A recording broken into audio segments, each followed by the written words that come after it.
आप देख रहे हैं समाचार एजेंसी ऑफ इंडिया में साइन न्यूज। नमस्कार दोस्तों, समाचार एजेंसी ऑफ इंडिया की साइन न्यूज़ में मध्य प्रदेश की खबरों में एक बार फिर से आपका स्वागत है। बृहस्पतिवार 18 जुलाई को मंत्रालय में वंदे मातरम के साथ मुख्यमंत्री के द्वारा शुरुआत की गई।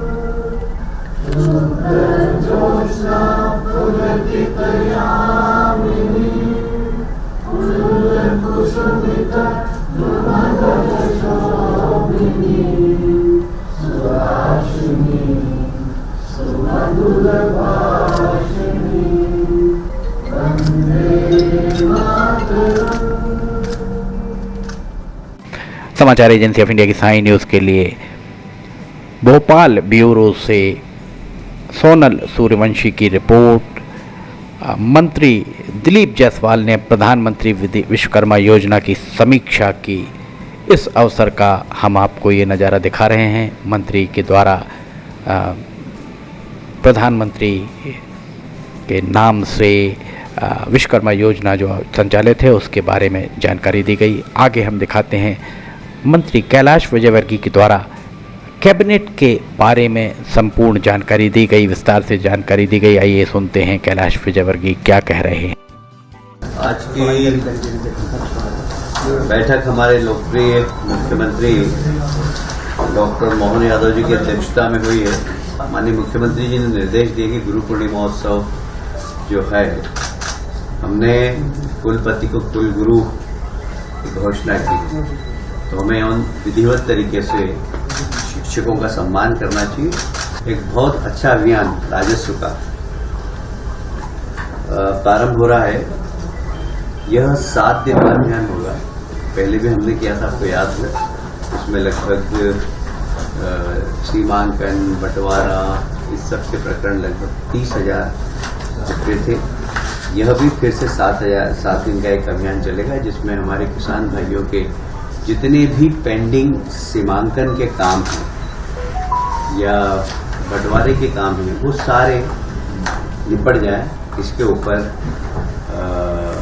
माननीय मुख्यमंत्री ने निर्देश दिए हैं और इसको राजस्व विभाग बहुत अच्छे से करे, इस प्रकार के निर्देश प्राप्त हुए। मुझे ये कहते हुए बहुत गर्व है कि जब मैं आपसे बात कर रहा हूँ, उसी वक्त दिल्ली के अंदर PM street vendor Atmanirbhar Nidhi योजना, उसमें मध्य प्रदेश देश के अंदर नंबर 1 आया। हमने हमारे प्रदेश के जितने भी सड़क पर व्यवसाय करने वाले लोग हैं, उनको सबसे ज़्यादा लोन दिया है। और इसलिए मध्य प्रदेश सरकार को आज भारत शासन सम्मानित कर रहा है। हमारे को अधिकारियों को पुरस्कार प्राप्त करने भी गए। उसी प्रकार NULM योजना, उसमें भी मध्य प्रदेश प्रथम आया है। उसमें भी अभी पुरस्कार वितरण का कार्यक्रम चल रहा है। हमारे केंद्रीय मंत्री मनोहर लाल जी खट्टर हमारे अधिकारियों को पुरस्कृत करने का काम कर रहे हैं। एक आप सभी जानते हैं कि हमारे यहाँ बैंकों के कियोस्क लगे हैं, जहाँ से हम लोग पैसा निकालते हैं, उसका ट्रांसफर। तो बैंकों की गाड़ियों में नगद पैसों का ट्रांजिशन बहुत हो रहा है। उसमें भारत शासन ने कुछ नियम बनाए, उस नियम एक्ट बनाया, उस एक्ट के कुछ नियम में प्रावधान राज्य सरकार को करना था, हमने उसके नियम बनाए। तो निजी सुरक्षा एजेंसी जितनी भी हैं वो इसमें काम करती है। उसके भी कुछ नियम होंगे, जैसे उनकी गाड़ियों में GSP हो, उनकी गाड़ी में कितने लोग बैठ सकते हैं, उसकी क्षमता कितनी हो, 5 करोड़ से ज़्यादा की राशि नहीं ले जा सके। ये सब प्रावधान इसमें किए गए, जिससे कि ऐसी कोई अप्रत्याशित घटना नहीं हो, जो कि लूटने जैसी जो घटनाएं हो जाती है इस प्रकार के वाहनों के साथ। उसके लिए सुरक्षा एजेंसियों को कुछ मापदंड दिए हैं और उन सब नियमों का उनका पालन करते हुए उन्हें नगद राशि का एक स्थान से दूसरे स्थान पर ले जाने का अधिकार होगा। इसका रोकड़ परिवहन कार्यकलापों के लिए निजी सुरक्षा नियम 2024 आज उसकी अधिसूचना जारी की गई है। उसी प्रकार से ये निजी सुरक्षा अभिकरण विनियम अधिकरण है। ये भी जितनी भी एजेंसियां हैं, उस एजेंसियों के लोग कैसे हैं, एजेंसी में काम करने वाले लोगों का बैकग्राउंड एजेंसी में काम करने वाले लोग पहले कभी किसी प्रकार के आपराधिक गतिविधियों में तो नहीं है। इन सब का भी लेखा जोखा उन्हें रखना होगा और सरकार से परमिशन लेनी होगी। इसका लाइसेंस हम जारी करेंगे तो सुरक्षा एजेंसी में भी जवाबदार लोग हों और कम से कम उनका बैकग्राउंड ऐसा नहीं हो कि वे आपराधिक प्रवृत्ति के हों। इन सब बातों के लिए सरकार ने एक निजी सुरक्षा अभिकरण अधिनियम बनाया है 2024। ये सिर्फ उसको लाइसेंस जब भी मिलेगा जब वो मध्य प्रदेश सरकार और भारत सरकार के सारे नियमों का पालन करेंगे। आप सभी जानते हैं बैकलॉग की लगभग 17,000 पद थे। पिछले समय हमने 7,000 पद भरे हैं। 10,000 पद अभी भी बाकी है। एक वर्ष की अवधि इसकी बढ़ाई गई है। एक वर्ष में हम कोशिश करेंगे कि ज़्यादा से ज़्यादा योग्य उम्मीदवार इसमें मिल जाए तो जितने भी बैकलॉग के पद हैं वो भर जाएं। साल भर के अंदर इसका हम प्रयास करेंगे। ये बहुत एक महत्वपूर्ण विषय है। आप सभी जानते हैं कि माननीय लोकप्रिय मुख्यमंत्री डॉक्टर मोहन यादव जी ने जल गंगा अभियान के अंतर्गत जितनी भी प्रदेश के अंदर वाटर बॉडीज हैं उनको संरक्षित करना, उनका जीर्णोद्धार करना एक कार्यक्रम हाथ में लिया था और उसमें मध्य प्रदेश के अंदर जितनी भी वाटर बॉडीज थी, नदियाँ थी, उनका सफाई, कुओं का, बावड़ी का पुनर्जीवन करना, इस पर काफ़ी काम हुआ है। अभी हमारे यहाँ सिर्फ मध्य प्रदेश में 4 वेटलैंड है।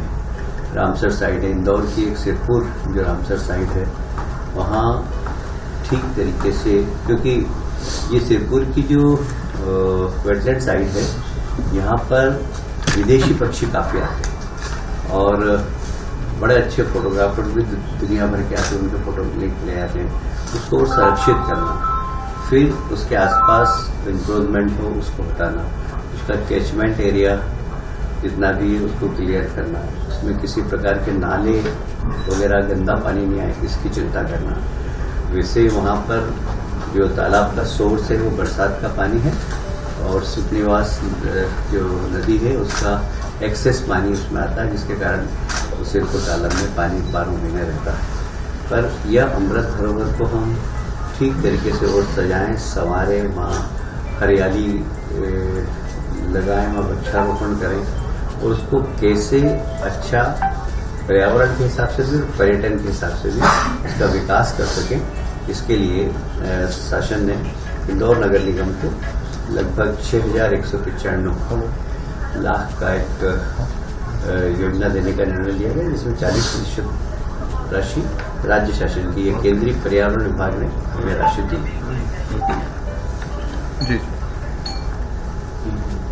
देखिए, बहुत महत्वपूर्ण विषय है। आप सभी जानते हैं कि आज के समय में डिजिटल इंडिया के अंतर्गत डाटा का बहुत ज़्यादा महत्व है।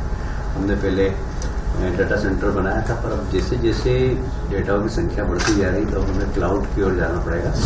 तो क्लाउड के लिए निश्चित रूप से सरकार के बस की बात नहीं होती कि क्लाउड को बना सके, और तो हम कुछ इम्प्लीमेंट करेंगे IT कंपनियों को जिससे कि वो अच्छा क्लाउड बनाए। इसमें हम थर्ड पार्टी क्लाउड इम्प्लीमेंट करेंगे। के लिए हम लोग एक कमेटी बनाएंगे जिसमें उच्च स्तर के अधिकारी होंगे कि हमारे डाटा के साथ कुछ छेड़छाड़ नहीं कर सके। आप सभी जानते हैं कि प्रधानमंत्री जी का एक बहुत महत्वपूर्ण है कि एक व्यक्ति एक राशन कार्ड, और वह राशन कार्ड कहाँ पर भी जाए वो चले। इसके लिए बहुत ज़रूरी है कि इसको स्मार्ट PDS सिस्टम बनाए, क्योंकि इसमें डुप्लीकेशन भी बहुत हो रही है आजकल। काफ़ी लोग पकड़े हैं कि इस वार्ड में भी उसका कार्ड है, इस वार्ड में भी उसका कार्ड है, तो ऐसी डुप्लीकेसी भी नहीं हो और सही व्यक्ति को उसका हक मिले। इसके लिए स्मार्ट PDS सिस्टम हम बना रहे हैं और उसके लिए केंद्र सरकार का सहयोग है। केंद्र सरकार ने हमें इसमें राशि दी है, इसमें मैचिंग ग्रांट राज्य सरकार की है। यह स्मार्ट PDS सिस्टम के माध्यम से जो डिस्ट्रीब्यूशन सिस्टम है उसमें किसी भी प्रकार की अनियमितता नहीं है, इसकी हम लोग चिंता करेंगे। ये एक बड़ा महत्वपूर्ण मुद्दा है। हालांकि इसमें अनुसमर्थन का राज्य शासन के जितने भी कर्मचारी हैं उनका महंगाई भत्ता 1 जुलाई 2023 से बढ़ाया था। इसमें मुख्य बात ये थी कि इस बार हमेशा जो रिटायर्ड कर्मचारी हैं उनका भी बढ़ाया गया है, तो इसका अनुसमर्थन का विषय। बाकी इससे कर्मचारियों में काफ़ी संतोष है। जो हमारी प्राथमिक सहकारी साख संस्था होती है 1 साल के लिए 0% ब्याज पर किसानों को पैसा देती है। साधारणतया उसकी डेट हमने 1 महीने और बढ़ाई है। समाचार एजेंसी ऑफ इंडिया के भोपाल ब्यूरो से सोनल सूर्यवंशी की रिपोर्ट। कैलाश विजयवर्गीय के द्वारा कैबिनेट के संबंध में विस्तार से जानकारी दी गई।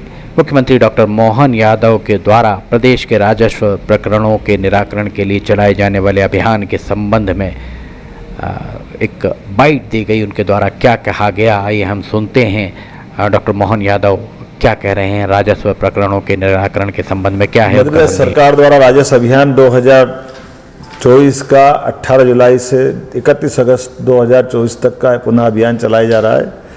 इसका अर्थ ही है कि सभी प्रकार के हितग्राही पात्र लोग जिनको कोई को किसान सम्मान निधि नहीं मिल रही है, किसी को और कोई कठिनाई है, सभी प्रकार के राजस्व रिकॉर्ड की त्रुटियों के कारण से जो भी हितग्राही बचे उनको इसमें जोड़ करके अभियान की दुरुस्ती का अभियान चल रहा है, जिसमें बंटवारे, नामांकन, नामांतरण और साथ साथ जो समय सीमा में राजस्व न्यायालय ने जो टाइम दिया है उस टाइम में लंबित सारे प्रकरणों को लेकर आगे बढ़ रहे हैं।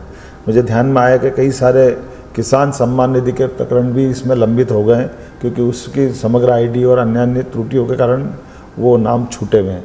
ऐसे सारे लोगों के लिए ये बड़े अभियान में जोड़ करके खास करके नामांतरण के बाद नक्शे के अंदर उनकी सुधार होकर के प्रॉपर उनका अंकन हो जाए जिससे उनको लाभ मिले। ऐसे सारे प्रकरण का निराकरण का ये अभियान चलेगा। उम्मीद करेंगे इस अभियान से जनता को हित का ध्यान भी रखा जाएगा और जनता की कठिनाइयों में सरकार सदैव खड़ी है। मेरी अपनी ओर से अभियान में जुड़े हुए सभी लोगों को बधाई। समाचार एजेंसी ऑफ इंडिया की साई न्यूज़ के भोपाल ब्यूरो से सोनल सूर्यवंशी की रिपोर्ट। प्रदेश की गतिविधियों के संबंध में कोशिश समाचार एजेंसी ऑफ इंडिया की है कि लगातार ही हम आपको जानकारी दें। मुख्यमंत्री डॉक्टर मोहन यादव के द्वारा गुरु पूर्णिमा पर्व पर होने वाले आयोजन की जानकारी मंत्रिपरिषद बैठक में मंत्रिपरिषद के सदस्यों के द्वारा उनके द्वारा दी गई कि किस तरह के आयोजन होंगे गुरु पूर्णिमा पर्व पर। आइए सुनते हैं मुख्यमंत्री डॉक्टर मोहन यादव का क्या कहना है।